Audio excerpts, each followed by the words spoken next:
Everyone, welcome back again to my channel. So for today's vlog, mga kalingap, isang pagpalang araw na muli sa atin lahat. So ngayon pag-uusapan po natin, ano nga ba itong masasabi ni Beyonce about dito sa Pakis Best.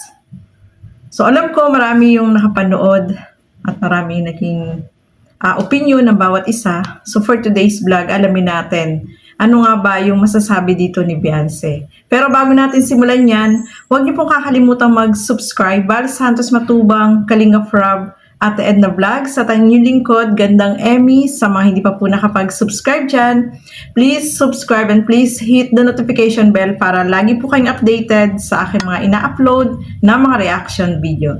So eto, alamin natin, ano nga ba itong masasabi ni Beyonce? Tara, panoorin po natin ang video na ito. Yung ni David. Itong microphone. Yung yung joke ni David. Para po yun kay Kuya Edo. Yung joke na yun. Yung joke na yun pa kay Edo. Kasi may mga na-misinterpret. Akala ay Kuya David lang po. Oo. Tapos binanggit ni Kuya David, ano raw kayo? Close daw kayo masyado. Totoo yun? Ni Kuya David po. Oo, kay David. Sino ang mas close sa inyo? Sino ang mas close sa kanila? Sa dalawa, mas close sa iyo si David or si Papa Eds? Siyempre po si Abby. Ay. Grabe. Teka, walang biro. Walang Si Kuya biro. Edo po. Edo? Opo. Bakit sinabi ni David na mas close daw kayo? Close kayo? Hindi, bilang kaibigan siguro. Ayaw po. Tapos si Papa Eds, ano ang niyo doon? Bilang kaibigan din o ano? Kaibigan po una. Kaibigan muna! Grabe na. Grabe mga kaibigan. So yun mga kasukay, mga kalingap, no? Sinagot po dyan ni Beyonce about dito sa Pakis nga Best. So eto nga, mga kalingap, at eto nga, sinabi niya dyan na para daw kay Edo yung sinabi ni David, no? Ibig sabihin, parang yung pagbibiro ni David ay kunyari siya yung si Edo na nagsasabi ng Pakis nga Best. Parang ganun yung pagkakaintindi ko, no, mga kasukay, mga kalingap, no? At grabe, no, nakakatuwa itong si Kuya Val sa pag-i-interview dito kay Beyonce kasi nga natanong niya kung sino daw ang mas close, kung si David ba o si Kuya David, no, mga kasukay, mga kalingap. Ang sagot niya dyan is siyempre si Habi, no? Si Kuya Kalingap Edo, no, mga kasukay, mga kalingap. At sa ngayon daw ay magkaibigan muna sila. Nagulat si Kuya Val doon sagot ni Beyonce doon, mga kalingap. Nakakatuwa ito si Beyonce, talagang nakikita natin syempre mas close si Kalingap Edo at saka si Beyonce, di ba? Lagi naman silang magkasama. So talagang magiging mas close sila at sa ngayon magkaibigan muna. O di ba? Kapag next year magiging sila na yan. O di ba? Kalingap. So ituloy pa po natin. Pero Yung po kasi yung joke po kasi ni Kuya David po. Parang parang putol po yung video po ni Kuya David po. putol na yun? Kaya po Parang lang, shotgun video lang. naka-joke lang po yun. Gano'n. Kaya akala siguro, Pasensya na po kayo. akala siguro, nag-joke sa'yo si Kuya David. Pero kung idugtong talaga yung buong kwento, mayroong hindi na isama sa vlog. Paano pagkasabi ni Kuya David doon? Sabi po kasi tinatanong po ako kasi nila Kuya David kung ano na daw po meron sa amin ni Kuya Edo. Sabi ko Ganun. po, best friend ko po si Kuya Edo. Tapos, best friend po kami ni Kuya Edo. Close na po kami. Tapos, sabi po ni Kuya David, paano po pag hinahatid ka, goodbye best friend. Kiss daw po. No, na-kiss, goodbye, kiss daw po. Ganun. Ay, sabihin yung, Daw pa kiss. Kiss ayun na. palang karugtong noon. Opo, yung ganun po. So parang hindi lang nakuha ang video, no? Pero joke lang po yun. Mm. Nagulat lang din nga po sa sinabi ni Kuya David. Sabi ko, pambihira ka Kuya David. Pero hindi para sa kanya. Yan ay Opo. para kay Kuya Papa Edo Ed. po. Niloloko po niya. So ayan mga kasukay, mga kalingap, no, na explain dyan ni Beyonce na itong pagbibiro ni David ay kumbaga si Kalingap Edo yung sinasabihan niya doon, no, Sukay mga kalingap. Kasi, tinanong siya doon, kumusta na kayong dalawa? Sabi niya, di ba, mag-best friend sila ni Eds, no? So, hindi nakuhaan ng video itong pagsabi ni David na paano kung inihahatid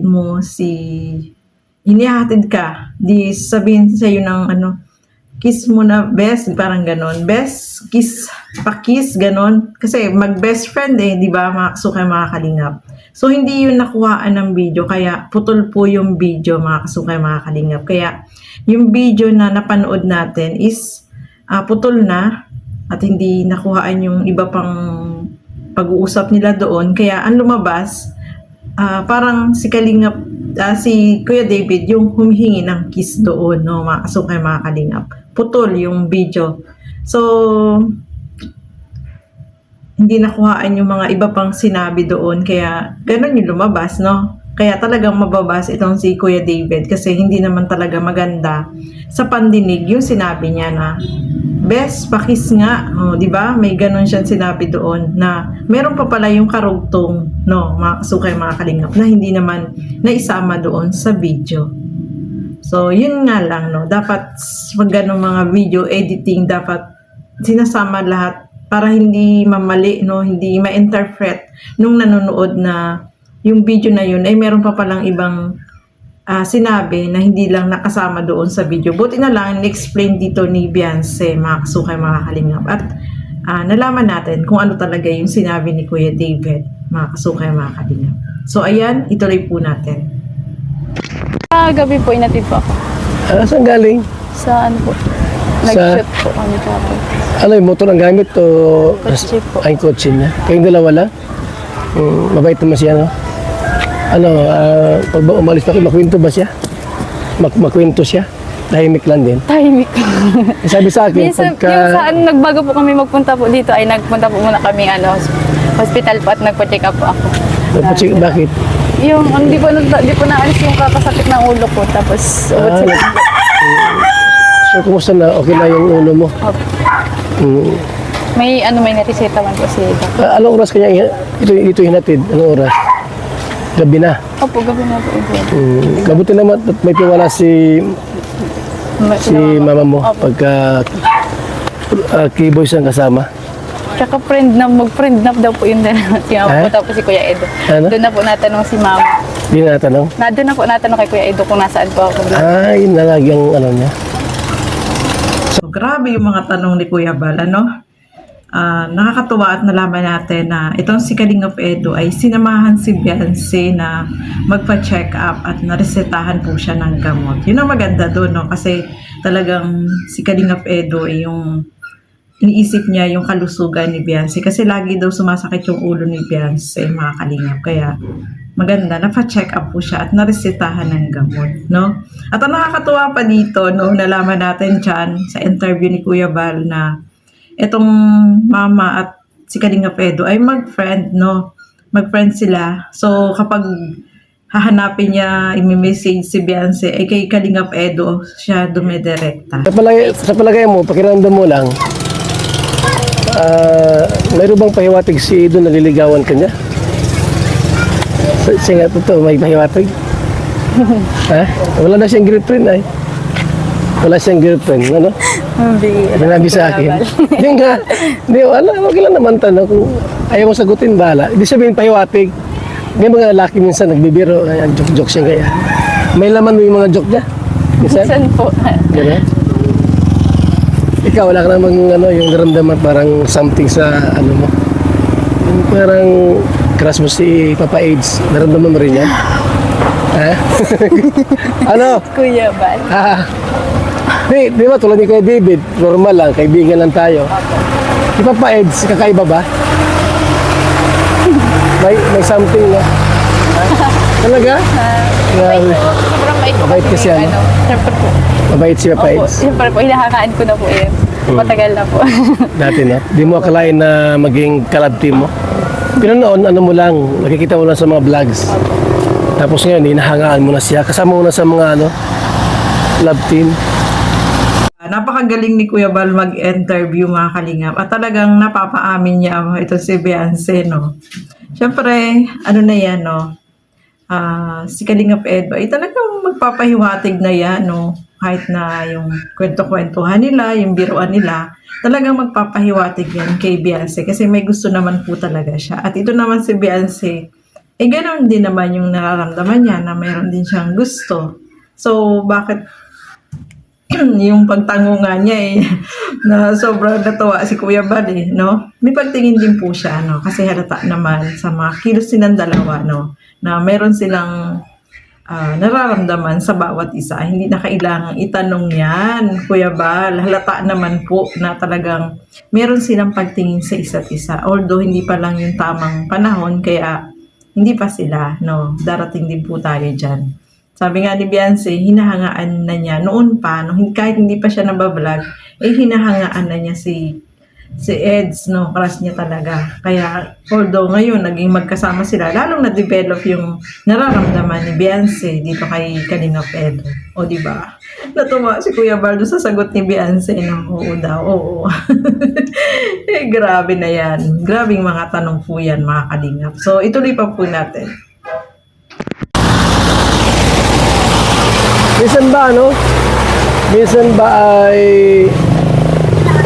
niyayaya ka niyang kumain sa labas? Madalas na kayo kumain sa labas? Pag bago po mag-uwi, na Jollibee po. Jollibee kayo? Yung Jollibee po sa lang po. Maraming ulit nangyari, maraming bisis. May ilang ulit pa kayo ng Jollibee? Tuwing pag may shoot po Kuya Bal, pa uwi. Kain dalawa lang? Nakain. Yung dalawa lang? So, minsan alam mo ganito, minsan ba mayroon bang panahon na isang linggo lang siya nakadalaw dito, naisip mo ba siya na, ba't kaya hindi nadalaw si Papa Eds dito? Naisip mo rin ngayon? Hindi man po kasi naalam ko man po na busy po sa pag-scout. Oo. Di, alam mo, kung ilang araw na 2 weeks na hindi napunta rito, di mo siya naisip o naisip mo din, naalala mo rin siya, Papa Eds. Nakakausap ko man po Kuya Bal sa Lagi kayo magkakausap. Kuya Pag may Bal. mga biyahe sa malalayo, nakakausap mo. Tumatawag sa'yo madalas dito? Pag alam mo, nasa malayo siyang lugar, tumatawag sa'yo? Opo. Buti nakapunta ka dito? Nakapunta ka ba rito? Opo, may signal man po Kuya Bal. May signal. Yung pero minsan po hindi kasi Pero mas mabait pala si Papa Eds sa kay Kuya David. charity vlogger po si Kuya Idol. Saka talagang mabait po yun, lalo na po sa mga bata. Mga tanong talaga ni Kuya Bal, no? Nakakatuwa, no? So, yung communication po nila is tuloy-tuloy yan, no? Kahit halimbawa, nasa malayo si Kalingap Edo, syempre, chinachat niyan, tinatawagan niya si Beyonce. Kapag hindi siya pumupunta dyan, syempre, yung communication nila is talagang yan. Lalo na nga, yan, yung parang hindi naman natin pinagdaanan yung mga ganyan, no? Syempre, sa good morning, mag-good morning pagkagising, cellphone, syempre hawak niya pagkagising, di ba, mag-good morning yan, magbabasa ng message, no, mga kasukay, mga kalingap. At syempre, nag-uusap, no, so, meron pang nakwento si Eds na merong message na yung kumakanta si Beyonce, pampatulog na kanta. O, di ba? Nakakatuwa, no, mga kasukay, mga kalingap. At talagang, kapag ganyan, yung communication po talaga nila, hindi po yan nawawala, no? Kasi kapag ganyan na mahal mo yung isang tao, hindi mo talaga mapipigilan na tanungin, nasaan ka? Anong ginagawa mo? Anong inulam nyo? Di ba mga ganon? O, kasukay, mga kalingap. So, ganon, kapag mga ganyang nagmamahalan, although hindi ba sila yung talagang formal, no? Pero alam natin na merong talagang feelings sa bawat isa. No, mga kasukay, mga kalingap. So, ayan, happy tayo dito sa mga tanong ni Kuya Bal. Grabe. Panoorin niyo po ng buo itong vlog ni Kuya Bal, mga kasukay, mga kalingap. So, hanggang dito na lamang po muna. Maraming salamat po sa inyong panonood. At hanggang sa muli, keep safe everyone. Thank you for watching. Mabuhay po tayong lahat. Bye-bye!